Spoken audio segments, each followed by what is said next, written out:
Hi guys, my name is Nadira Luisa Jusuff, or you can call me Nadira Luisa. What's the difference? You can call me Nadira. I'm a student of English Literature Department, Faculty Adab and Humanities, State Islamic University Jakarta, or people usually called it as UIN Jakarta. This video was made to complete my final examination in my translation class with Mr. Agus. In order to make me pass this semester, I have to explain to you all about translation. Well, it sounds boring, but I hope you'll stay with me till the end of this video. And for Mr. Agus, if you really watch this video, I hope you do not rate me based on how many likes that I've got, or how many comments that I've got, or even worse, how many people watch my video, because it doesn't really matter. T.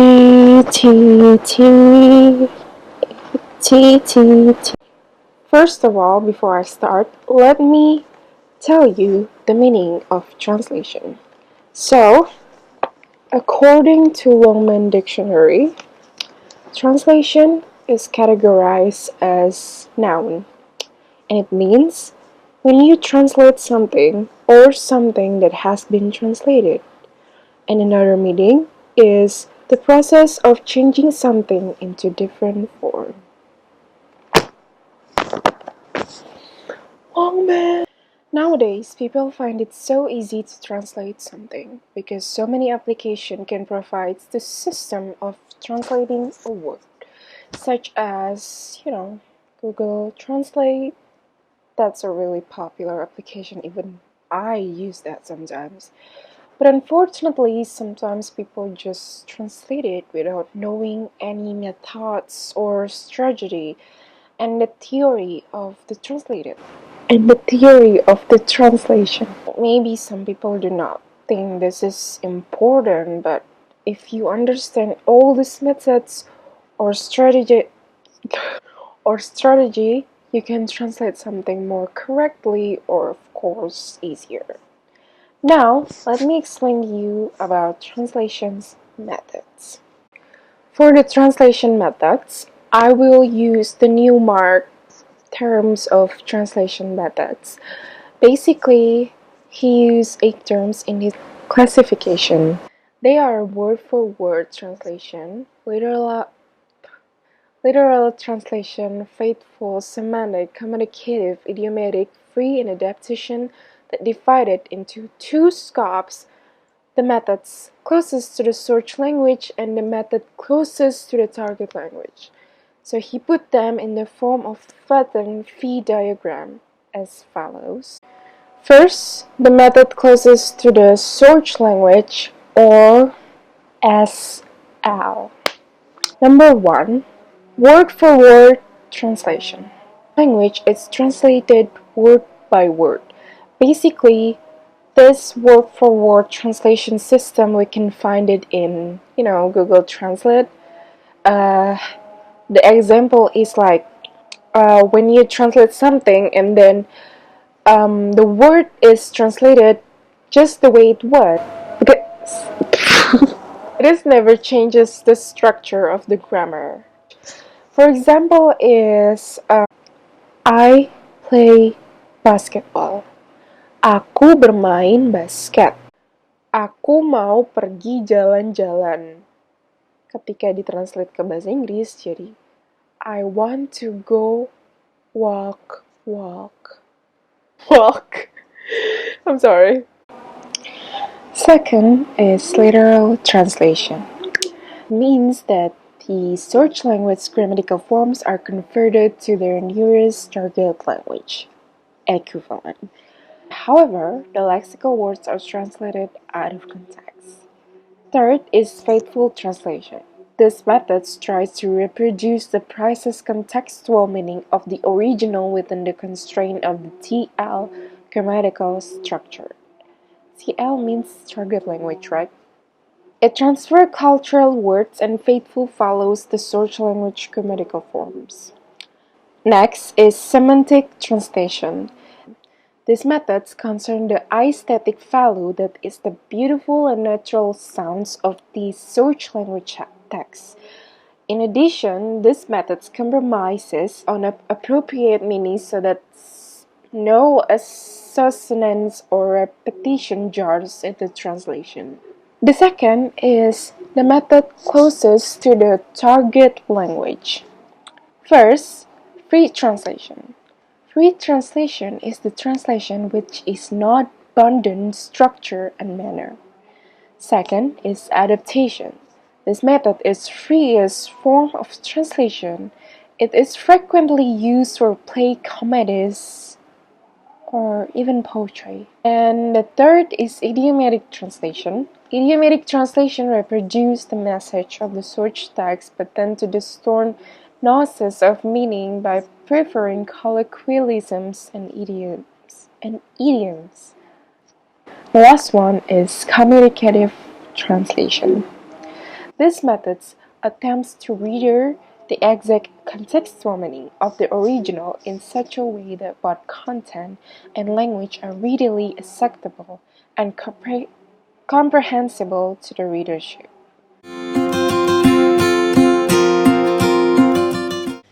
There are many translation procedures that are produced by Peter Newmark translation theory.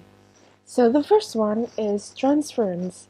It is the process of transferring a search language word to target language text, or basically they call it as a transcription.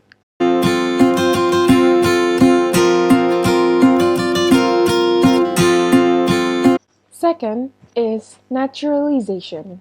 It adapts the search language word first to the normal pronunciation, then to the normal morphology of the target language.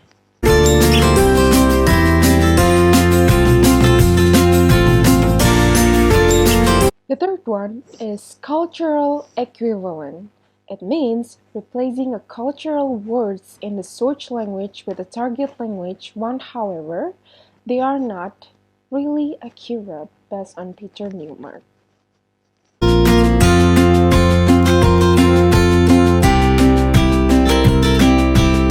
Number 4 is functional equivalent. It means translation requires the use of culture-neutral word.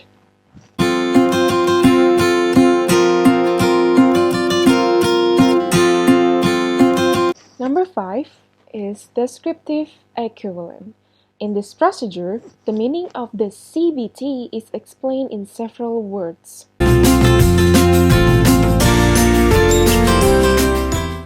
Number 6 is componential analysis.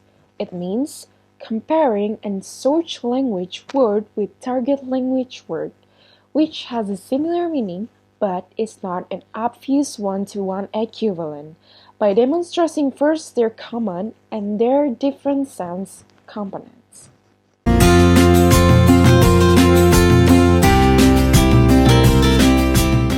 Seven is true translation. It is the literal translation of common collocation, names of organization and components of a compounds. It can also be called as calcu or loan translation.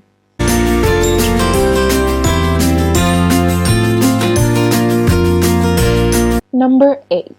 Shift or transposition translation. It involves a change in the grammar form search language to target language, for instance, change from singular to plural, and the change required when a specific search language structure does not exist in the target language. And also change of a search language verb to a target language word.